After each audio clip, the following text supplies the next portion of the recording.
دستگیری طبقه‌های نیازمند اهالی، مخصوصاً معیوبان، یتیمان و عائله‌های نیازمند عمل خیر و ثواب است. چندی قبل با تشبث تشکیلات جمعیتی ماهرو و آژانسی ترکیه عاید به همکاری و هماهنگسازی در دهه شراره شهر حصار برای دختران امکانیت‌هایشان محدود کورس دوزندگی گشوده شده، زیاده از 10 نفر دخترکان معیوب به آموزش کسب و هنر جلب کرده شدند. در مدت 6 ماه کسب دوزندگی را از خود کردم. میناداری خود را به آژانسی تیکا و تشکیلات ماهرو میرسانم. رحمت. با مقصد آسان گشتن روند آموزش کسب و هنر از جانب آژانسی تیکا به دختران ماشین‌های نو و زمانوی دوزندگی تحفه کرده شده.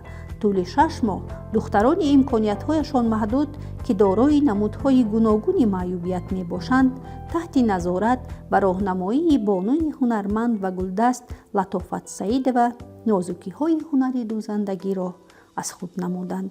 من آموزگار کسب و هنر از تشکیلات جمعیتی دستگیری کودکان امکاناتشان محدود از جمله دارای اوتیسم ماهرو مدت 5 ماه است که با دختران امکاناتشان محدود و مادران امکاناتشان محدود کسب هنر دوزندگی را آموخته ایستادیم.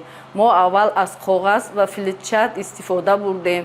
حاضر دختران خودشان کرته خلط عبا میدوزند. طوری که مسئولین تشکیلات جمعیتی ماهرو میگویند در آغاز دختران در آموزش کسب دشواری میکشیدند، ولی در بدل 6 ماه آنها آهسته آهسته نازکی‌های هنری دوزندگی را از خود کردند و اکنون از عهده پاره کردن، دوختن و آرایش کرته‌های زنانه ملی به خوبی میبرایند. در اینجا به دختران همچنین طرز دوختن شیم و خلعت‌های زیبا آموزانیده شده. من بعد آنها می توانند همچون دوزنده کسبی فعالیت خویش را ادامه دهند و از این حساب درآمد خوب به دست آورده زندگیشان را پیش برند. ما مینادار هستیم از همین شرکت تیکا از کسب دوزندگی همون که به ما دوزندگی را می آموزند. تمام نازکی های این دوزندگی را ما از خود نمودیم. ما میناداری خود را به آژانسی تیکا می رسانیم. برای ما دشوار بود، اما با یاردم معلمه همون سعید و ما همین کورس دوزندگی رو خیلی از خود کردیم. ما علاقه در طول 6 ماه تمام این نازکی های همین دوختن کرته رو از خود کردیم، پوره از خود کردیم. ما حاضر می توانیم که خودمون کرته ها را مستقلانه پاره کرده دوزیم. با گشودن کورس دوزندگی برای دختران امکانیت‌هایشان محدود، تشکیلات جمعیتی ماهرو و آژانسی ترکیه عاید به همکاری و هماهنگسازی به جلب دختران به آموزش کسب و هنر مساعدت نموده. با این عمل خیر نه تنها به خود دختران دارای معیوبیت بلکه به عائله‌های آنها نیز کمک رسانیدند.